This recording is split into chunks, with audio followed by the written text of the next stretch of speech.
Hey everybody, it's been a long time since I've had an update on the restoration project of my 1966 Lincoln Continental. And the main reason for that is over the past handful of months, I've been moving my primary residence from Santa Clara, California to San Jose, California, just one city over. And in doing that, it was not just a move, but I was also prepping my previous primary residence to become a rental house.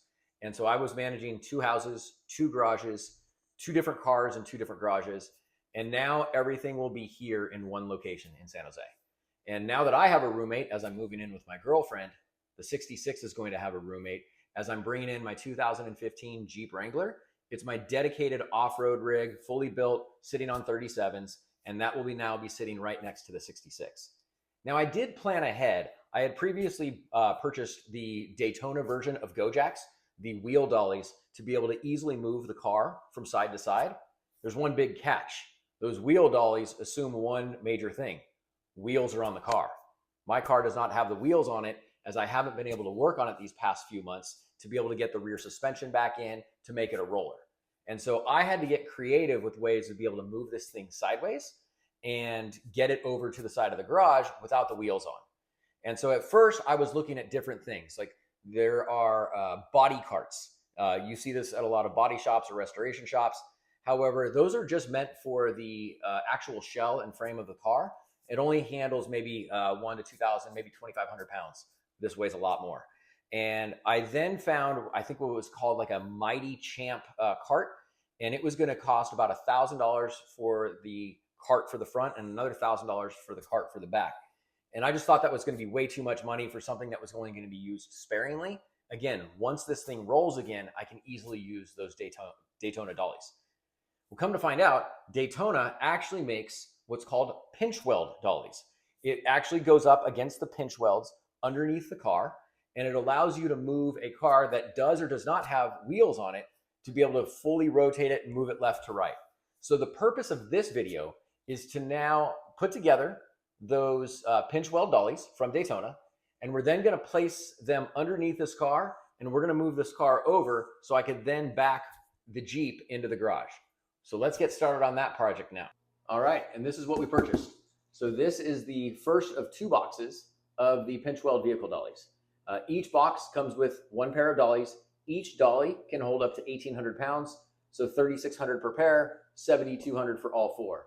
Given that the 66 weighs less than 6,000 pounds, this can easily handle what we're going to be throwing at it, and even more so given that the rear axle and all rear suspension, fuel tank, and all of that is out of the car.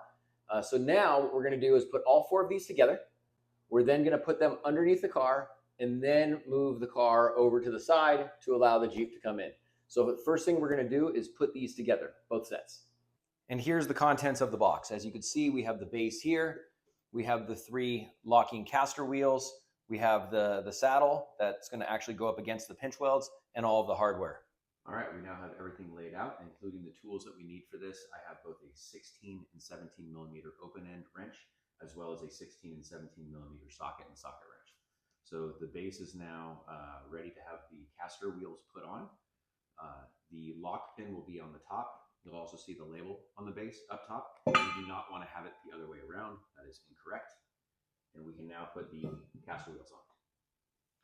And each one of these will take 4 bolts, 1 nut, and 2 washers. So there'll be a washer and nut underneath, and a bolt and a washer up top.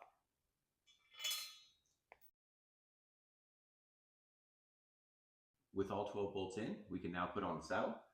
And I'm going to put this to the maximum height, which is 14 inches. So I'm going to put the lock pin in through the bottom hole on the saddle. We'll now put on the clip into the small hole that appears on the base.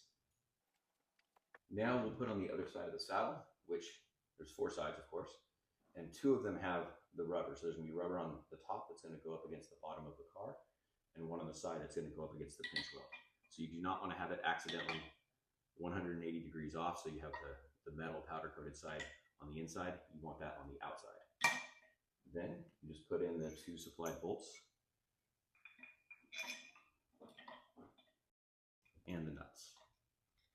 Just going to put this hand tight for now. We will cinch this down against the pinch welds later. Great. The first one's together. There's a total of 4. And so I'm going to go ahead and put the next 3 together. And then we're going to put this under the car and start getting this ready to move.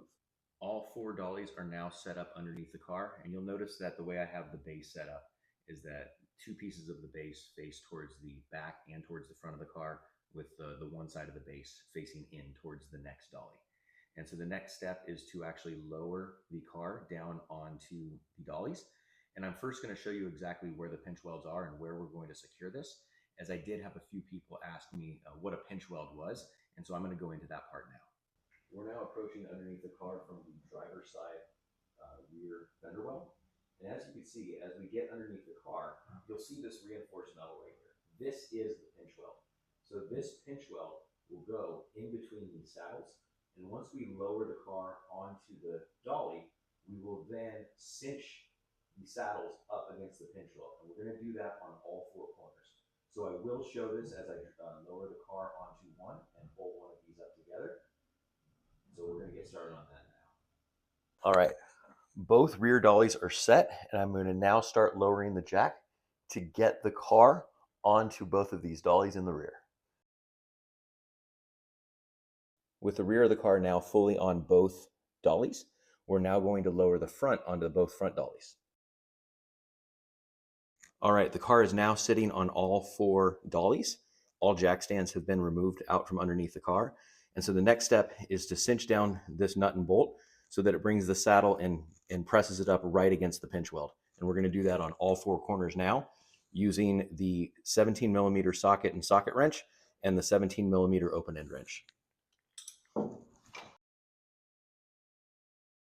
All right, everything is now set up, and I'm now going to move it over to the side of the garage. Given that I'm working alone, I'm going to be a little bit conservative, and I'm only going to unlock the 2 front first, push that over with the rear lock. And so I'm effectively going to walk it over to the side versus just letting all 4 be open and be able to move it freely. I just don't want to run the risk of it rolling backwards if the garage isn't level. So let's get this moving.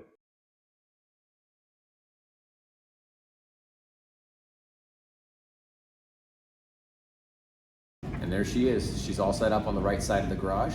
I'm going to keep it stored on the dollies here for the time being so that I can easily move it over into the center of the garage when I want to work on it.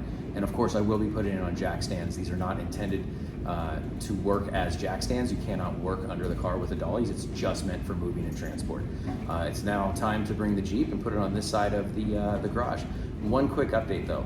I had mentioned that I was going to unlock 2 of the dollies and just kind of walk the front over, lock it, then unlock the rear and move that over. That didn't work. I actually did have to unlock all 4, and I was still able to walk it over with all 4 unlocked, and there wasn't a worry of it rolling out of the garage or anything like that. In fact, I actually had to use a lot of pressure and be able to get this thing to move. So it's all set. Now let's go get the Jeep. And that's a wrap. Jeep is now successfully in the garage.